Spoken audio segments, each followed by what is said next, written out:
ಎಲ್ರಿಗೂ ನಮಸ್ಕಾರ. ನಾನು ಅನಿಲ್. ನನ್ನ ಯೂಟ್ಯೂಬ್ ಚಾನಲ್ಗೆ ಸ್ವಾಗತ.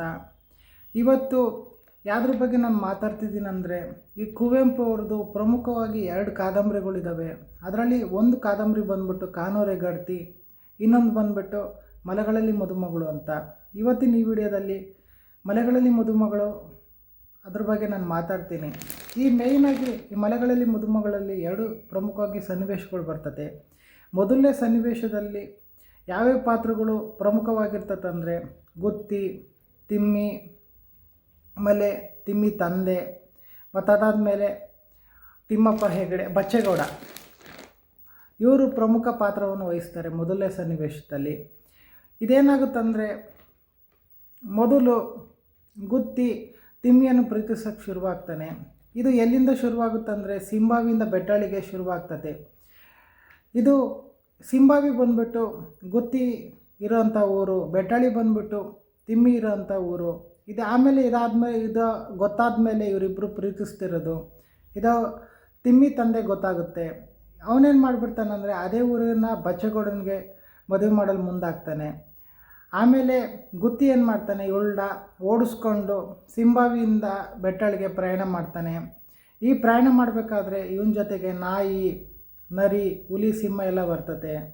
ಮತ್ತು ಅದಾದಮೇಲೆ ಈ 19ನೇ ಶತಮಾನದಲ್ಲಿ ಕ್ರೈಸ್ತ ಮತಾಂತರಕ ಅಂತ ಹಂಬಲಿಸುವ ದೇವಯ್ಯ ಇರ್ತಾನೆ. ಮತ್ತು ಅದಾದಮೇಲೆ ಅನೇಕ ಜಾತಿ ನಡುವಿನ ತಿಕ್ಕಾಟಗಳನ್ನು ತೋರಿಸಿದ್ದಾರೆ.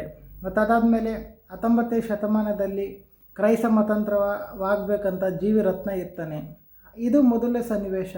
ನೆಕ್ಸ್ಟ್ ಇನ್ನೊಂದು ಸನ್ನಿವೇಶ ಏನಂತ ಅಂದರೆ, ಇದರಲ್ಲಿ 2ನೇ ಸನ್ನಿವೇಶದಲ್ಲಿ ಚಿನ್ನಮ್ಮ, ಮುಕುಂದಯ್ಯ ಅಂತ ಇಬ್ಬರು ಇರ್ತಾರೆ.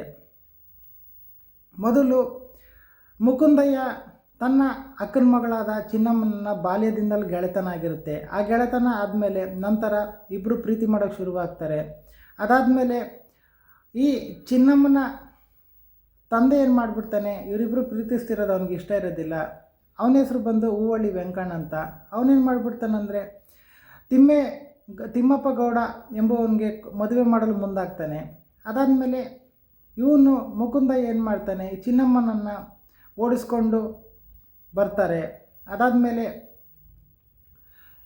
ಇವರಿಬ್ಬರು ಈ 2 ಸನ್ನಿವೇಶದಲ್ಲಿ ಪ್ರಮುಖವಾಗಿ ಮದುಮಗಳು ಭಯಂಕರವಾದ ಬೆಟ್ಟಗುಡ್ಡ ಕಾಡನ್ನು ಇದು ಮಾಡ್ಕೊಂಡು ಬರಬೇಕಾಗುತ್ತೆ. ಹಂಗಾಗಿ ಕುವೆಂಪು ಅವರು ಯಾತಕ್ಕೆ ಇದನ್ನು ಕಾದಂಬರಿಗೆ ಮಲೆಗಳಲ್ಲಿ ಮದುಮಗಳು ಅಂತ ಕೊಟ್ಟಿದ್ದಾರೆ ಅಂತಂದರೆ, ಈ 2 ಸನ್ನಿವೇಶಗಳಲ್ಲಿ ಮದುಮಗಳು ತುಂಬ ಕಷ್ಟ ಅನುಭವಿಸ್ತಾಳೆ.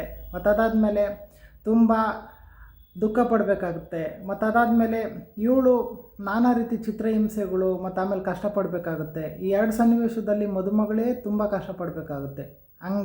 ಹಂಗಾಗಿ ಇದನ್ನು ಇದು ಮಾಡಿದ್ದಾರೆ. ಮತ್ತು ಅದಾದಮೇಲೆ ಈ ಕಾದಂಬರಿಯಲ್ಲಿ ಮಲೆನಾಡಿನ ಚಿತ್ರಣ ಅಲ್ಲಿ ಯಾವ ರೀತಿ ಇದೆ, ಮತ್ತು ಆಮೇಲೆ ಜಾತಿ ಹೆಂಗಿದ್ದಾವೆ, ಮತ್ತು ಅದಾದಮೇಲೆ ಇಲ್ಲೇ ಪರಿಸ್ಥಿತಿ ಹೆಂಗಿದೆ ಅಂತ ಎಲ್ಲದೂ ತುಂಬ ಸುಂದರವಾಗಿ ಕುವೆಂಪು ಅವರು ಕಟ್ಕೊಟ್ಟಿದ್ದಾರೆ. ಹಂಗಾಗಿ ಇದರಲ್ಲಿ ಹೆಣ್ಮಕ್ಳು ಪರಿಸ್ಥಿತಿ ಯಾವ ರೀತಿ ಇರುತ್ತೆ, ಮತ್ತು ಅವರು ಯಾವ ರೀತಿ ಚಿತ್ರಹಿಂಸೆ ಅನುಭವಿಸ್ತಾರೆ ಅದ್ರ ಬಗ್ಗೆ ಎಲ್ಲ ಇದರಲ್ಲಿ ತೋರಿಸಿದ್ದಾರೆ. ಹಂಗಾಗಿ ಇದು ನಿಮ್ಗೆ ಇಷ್ಟ ಆಗುತ್ತೆ ಅಂತ ಅಂದ್ಕೊಂಡಿದ್ದೀನಿ. ನನಗೆ ಗೊತ್ತಿರೋ ಮಟ್ಟಿಗೆ ಹೇಳಿದ್ದೀನಿ. ಯಾರ್ಯಾರು ನನ್ನ ಯೂಟ್ಯೂಬ್ ಚಾನಲ್ಗೆ ಸಬ್ಸ್ಕ್ರೈಬ್ ಮಾಡ್ಕೊಂಡಿಲ್ಲ, ದಯವಿಟ್ಟು ಸಬ್ಸ್ಕ್ರೈಬ್ ಮಾಡ್ಕೊಳ್ಳಿ. ಈ ವಿಡಿಯೋನ ಇಲ್ಲಿಗೆ ನಿಲ್ಲಿಸ್ತಾ ಇದ್ದೀನಿ. ಅದಾದಮೇಲೆ ಯಾರ್ಯಾರು ಏನೇನು ಅನಿಸುತ್ತೆ ಅವ್ರಿಗೆ ಕಮೆಂಟ್ ಬೇಕೋ ಕಮೆಂಟ್ ಮಾಡಿ, ಲೈಕ್ ಬೇಕೋ ಲೈಕ್ ಮಾಡಿ. ನೆಕ್ಸ್ಟ್ ವೀಡಿಯೋದಲ್ಲಿ ನಾನು ಬೇರೆ ವಿಷಯ ತಗೊಂಡು ಮಾತಾಡ್ತೀನಿ. ಈ ವಿಡಿಯೋ ಇಲ್ಲಿಗೆ ನಿಲ್ಲಿಸ್ತಾ ಇದ್ದೀನಿ. ಎಲ್ರಿಗೂ ಧನ್ಯವಾದಗಳು. Thank you so much.